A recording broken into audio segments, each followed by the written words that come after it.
In London, during the late 1800s, there was a man so evil that even criminals hated and feared him.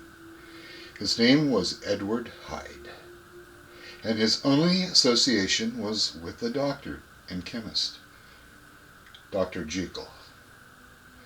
The police closed in on the mysterious villain at Dr. Jekyll's laboratory. The laboratory door was battered down. Hyde was found writhing on the floor in the last reflexes of death by his own hand. Dr. Jekyll was nowhere about, but in his personal effect, the story was found out. Throughout his lifetime, Dr. Jekyll had presented to the world an image of kindness and knowledge, forcing himself to be studious and worthy of his title of doctor.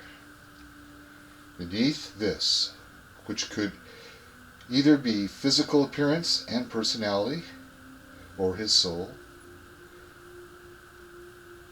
After years of experimentation, Dr. Jekyll tried his potion on himself.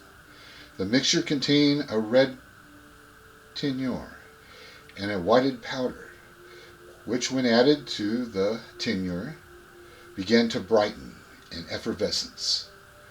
Suddenly the bubbles subsided and the liquid turned purple, then faded into a bilious green color, and finally clear. Jekyll drank the vile brew. Immediately he was overcome by violent nausea, and the racking pains of his bones grinding, aching. He seemed to swell. His face turned black. Then his features began to change. It happened quickly, and in place of the kindly Dr. Jekyll stood an odious creature, Edward Hyde, Dr. Jekyll's other self. Rushing to a mirror, Jekyll viewed his other self in wonder. Staring back from the glass was a slender man of sallow complexion and had great deal of hair. Hyde gave the impression of being deformed, but closer inspection revealed that there was no physical defects at all. It was the complete evil pervading Mr. Hyde's whole being, which gave the impression of deformity. Dr. Jekyll's personality still dominated Mr. Hyde's, and rather than alarm the servants, he again drank the formula, returning to the form of Dr. Jekyll.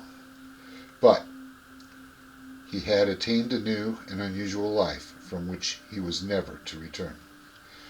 The wonder of this scientific miracle made Jekyll ignore the possible consequences of his discovery, and thus he began his double life. Mr. Hyde maintained a flat in the slums of London, as he would call less attention to himself in these surroundings, but his face was so evil that he repulsed even the most despicable of characters. Hyde had no human decency. At first Jekyll was delighted with the evil doings of Mr. Hyde, but as time passed, Mr. Hyde's actions were no longer crimes. They were acts of Satan himself. Late one evening, Hyde committed a brutal murder for no reason other than for the lust to kill. The victim was an elderly gent of prominence, a friend and colleague of Dr. Jekyll's. He was.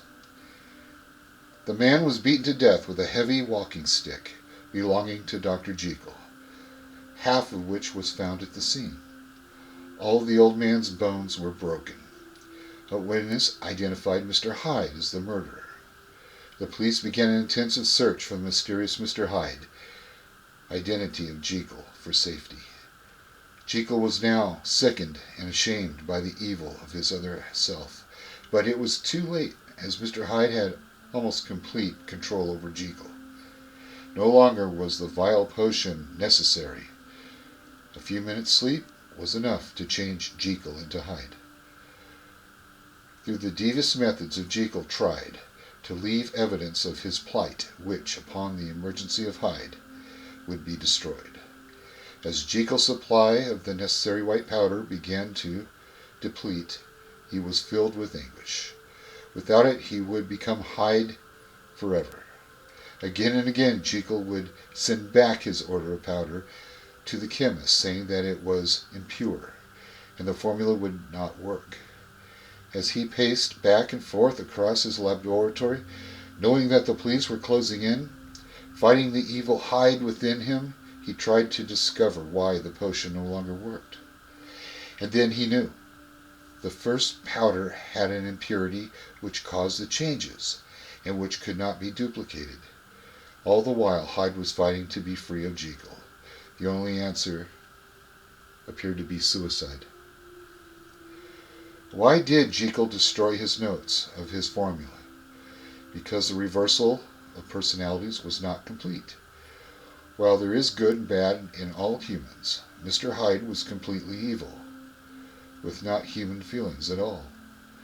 But isn't it possible for a chemist of some future date to again stumble upon and fall prey to the discoveries of Dr. Jekyll?